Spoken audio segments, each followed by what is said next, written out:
Welcome back to ಮನಸ್ಸು ಕ್ರಿಯೇಷನ್ಸ್ YouTube channel. ನೋಡಿ, ಇವತ್ತು ಒಂದು ಆರೋಗ್ಯಕರವಾದ ದಂಟಿನ ಸೊಪ್ಪನ್ನ ಪಲ್ಯ ಮಾಡಿದ್ದೀನಿ. ಸಿಂಪಲ್ ಇಂಗ್ರೀಡಿಯೆಂಟ್ಸು, ಬೇಗ ಕ್ವಿಕ್ಕಾಗುತ್ತೆ. ನೀವು ಒಂದು ಸೈಡ್ ಮುದ್ದೆಗೆ ಇಟ್ಕೊಬಿಟ್ರೆ ಇದು ಮುದ್ದೆ ಆಗೋ ಅಷ್ಟೊತ್ತಿಗೆ ಈ ಪಲ್ಯ ರೆಡಿ ಆಗಿಬಿಡುತ್ತೆ. ಅಷ್ಟು ಸಿಂಪಲ್ಲು, ಹೆಲ್ತಿಗೆ ತುಂಬ ಒಳ್ಳೆಯದು. ಇದು ದಂಟಿನ ಸೊಪ್ಪಿನ ಪಲ್ಯ ಡೈಜೆಷನ್ಗೆ ಹೆಲ್ಪ್ ಮಾಡುತ್ತೆ, ಮತ್ತು ಈ ಹಿಮೋಗ್ಲೋಬಿನ್ ಗ್ರೋತ್ ಆಗೋಕ್ಕೆ ಹೆಲ್ಪ್ ಮಾಡುತ್ತೆ. ಇದು ಹಿಮೋಗ್ಲೋಬಿನ್ ಜಾಸ್ತಿ ಆಗುತ್ತೆ. ಮತ್ತು ಸ್ಟ್ರಾಂಗ್ ಬೋನ್ಸು, ಮಕ್ಕಳೆಲ್ಲ ಇರ್ತಾರಲ್ವ, ಅವ್ರಿಗೆಲ್ಲ ಬೆಳೀತಾ ಸ್ಟ್ರಾಂಗಾಗಿ ಬರಬೇಕು ಅಂತ ಅಂದ್ಬಿಟ್ಟು ಬೋನ್ಸು.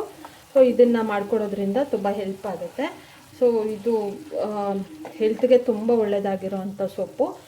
ಇದೇ ಥರನೇ ಎಲ್ಲ ಸೊಪ್ಪಲ್ಲೂ ಮಾಡ್ಕೋಬೋದು. ನೀವು ಡೈಲಿ ಸೊಪ್ಪು ತಿನ್ನೋದ್ರಿಂದ ಹೆಲ್ತು ತುಂಬ ಚೆನ್ನಾಗಿರುತ್ತೆ. ಸೊ ನೀವು ಸಿಂಪಲ್ಲಾಗೆ ಮಾಡ್ಕೋಬೋದು. ಡೈಲಿ ಈ ಥರ ಬೇರೆ ಥರ ಸೊಪ್ಪುಗಳಲ್ಲಿ ಮಾಡ್ಕೋಬೋದು ಈ ಥರ ಪಲ್ಯನ. ಬನ್ನಿ ನೋಡೋಣ ಈಗ ಇದಕ್ಕೆ ಏನೇನು ಇಂಗ್ರೀಡಿಯೆಂಟ್ಸ್ ಹಾಕಬೇಕು ಅಂತ ಅಂದ್ಬಿಟ್ಟು. ನೋಡಿ, ಎಷ್ಟು ಆರೋಗ್ಯಕರವಾದಿದ್ದು ದಂಟಿನ ಸೊಪ್ಪಿನ ಪಲ್ಯ. ಬನ್ನಿ ನೋಡೋಣ ಈಗ ಇದಕ್ಕೆ ಏನೇನು ಇಂಗ್ರೀಡಿಯೆಂಟ್ಸ್ ಬೇಕು ಅಂತ. ಮೊದಲಿಗೆ ದಂಟಿನ ಸೊಪ್ಪನ್ನ ಕ್ಲೀನಾಗಿ ವಾಶ್ ಮಾಡಿ ಇಟ್ಕೊಂಡಿದ್ದೀನಿ. ನೀವು ಒಂದು 3-4 ಸಲ ವಾಶ್ ಮಾಡ್ಕೊಳ್ಳಿ, ಯಾಕಂದರೆ ಅದು ಮೆಡಿಸಿನ್ಸ್ ಹಾಕಿರ್ತಾರೆ ಮತ್ತು ಮಣ್ಣೆಲ್ಲ ಇರುತ್ತೆ. ಹಾಗಾಗಿ ಒಂದು 3-4 ಸಲ ವಾಶ್ ಮಾಡ್ಕೊಳ್ಳಿ. ಈ ದಂಟೆಲ್ಲ ಏನಿರುತ್ತಲ್ಲ ಅದೆಲ್ಲ ಹಾಗೇ ಇರಲಿ, ತೆಗಿಬೇಡಿ ಅದನ್ನು. ಅದು ತುಂಬ ಹೆಲ್ತ್ಗೆ ತುಂಬ ಒಳ್ಳೆಯದು. ಈಗ ಇದನ್ನೆಲ್ಲ ಚಿಕ್ಕದಾಗಿ ಕಟ್ ಮಾಡ್ಕೊಳ್ಳೋಣ. ಸೊಪ್ಪೆಲ್ಲ ಚಿಕ್ಕದಾಗಿ ಕಟ್ ಮಾಡ್ಕೊಂಡಿದ್ದಾಗಿದೆ. ಸೊ ಬೇಗ ಮಾಡ್ಕೋಬೋದು, ಇದು ಬೇಗ ಬೇಯುತ್ತೆ ಸೊಪ್ಪು ಕೂಡ. ಬನ್ನಿ ಈಗ ಬಾಣಲೆಯಲ್ಲಿ ಎಣ್ಣೆ ಹಾಕ್ಬಿಟ್ಟು ಕಾಯಕ್ಕಿಡೋಣ. ನೋಡಿ, ಎಣ್ಣೆ ಕಾದಿದೆ. ಈಗ 1-2 ಈರುಳ್ಳಿ ಮತ್ತು ಸ್ವಲ್ಪ ಹಸಿಮೆಣಸಿನಕಾಯಿ ತೊಗೊಂಡಿದ್ದೀನಿ ಖಾರಕ್ಕೆ. ಈ ಖಾರ ನೋಡ್ಕೊಂಡು ಹಾಕ್ಕೋಬೋದು. ಬರೀ ಸೊಪ್ಪು ಮತ್ತು ಹಾಗೆ ಬಿಟ್ಟು ತಿನ್ನೋದಕ್ಕಿಂತ ಒಂಚೂರು ಖಾರ ಇದ್ದರೆ ಚೆನ್ನಾಗಿ ಅನಿಸುತ್ತೆ. ಸೊ ಖಾರ ನೋಡ್ಕೊಂಡು ಹಾಕ್ಕೊಳ್ಳಿ ನೀವು. ಸ್ವಲ್ಪ ಗೋಲ್ಡನ್ ಬ್ರೌನ್ ಬರೋವರೆಗೂ ಫ್ರೈ ಮಾಡ್ಕೊಳ್ಳಿ ಚೆನ್ನಾಗಿ. ನೋಡಿ, ಈರುಳ್ಳಿನ ಒಂದು ಸ್ವಲ್ಪ ಜಾಸ್ತಿ ಹೊತ್ತೇ ಬ್ರೌನ್ ಕಲರ್ ಬರೋಂಗೆ ಮಾಡ್ಕೊಳ್ಳಿ, ಹುರ್ಕೊಳ್ಳಿ ಅಲ್ಲಿವರೆಗೂ. ಯಾಕೆ ಅಂತಂದರೆ ಸೊಪ್ಪಿಗೆಲ್ಲ ಒಗ್ಗರಣೆ ಮಾಡುವಾಗ ತುಂಬ ಚೆನ್ನಾಗಿ ಅನಿಸುತ್ತೆ ಈರುಳ್ಳಿ ತುಂಬ ಬ್ರೌನ್ ಕಲರ್ ಆದರೆ. ಸೊ ಈಗ ಕಟ್ ಮಾಡ್ಕೊಂಡಿರೋ ಅಂಥ ಸೊಪ್ಪೆಲ್ಲ ಹಾಕೊಳ್ಳೋಣ.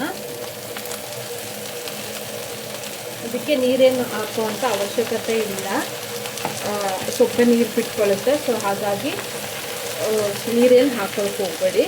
ಚೆನ್ನಾಗಿ ಇದನ್ನು ಮಿಕ್ಸ್ ಮಾಡ್ಕೊಳ್ಳೋಣ. ರುಚಿಗೆ ತಕ್ಕಷ್ಟು ಉಪ್ಪು ಹಾಕೊಳ್ಳೋಣ.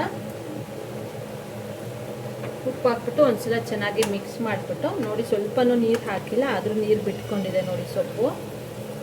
ಸೊ ನೀರು ಹಾಕಬಾರ್ದು ಇದಕ್ಕೆ, ಹಾಗೆ ಆಮೇಲೆ ಬೇಯುತ್ತೆ ಇದು.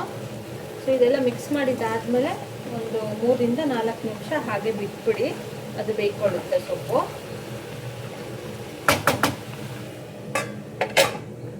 ಬನ್ನಿ ಈಗ ನೋಡೋಣ. ನೋಡಿ, ನೀರು ಎಷ್ಟು ಬಿಟ್ಕೊಂಡಿದೆ ಅಂತ. ಉಪ್ಪು ಹಾಕಿದ್ಮೇಲೆ ಬಿಟ್ಟಿದೆ, ಮತ್ತು ಸೊಪ್ಪಿಗೂ ಬಿಟ್ಕೊಳ್ಳುತ್ತೆ ನೀರು. ಈ ನೀರಿನ ಅಂಶ ಹೋಗೋವರೆಗೂ ಬೇಯಿಸ್ಕೊಂಡ್ರೆ ಸಾಕಾಗುತ್ತೆ, ಬೇಗ ಬೆಂದ್ಬಿಡುತ್ತೆ ಸೊಪ್ಪು. ಬನ್ನಿ ಈಗ ಫೈನಲಾಗಿ ಸ್ವಲ್ಪ ತೆಂಗಿನ ತುರಿ ಹಾಕ್ಕೊಳ್ಳೋಣ.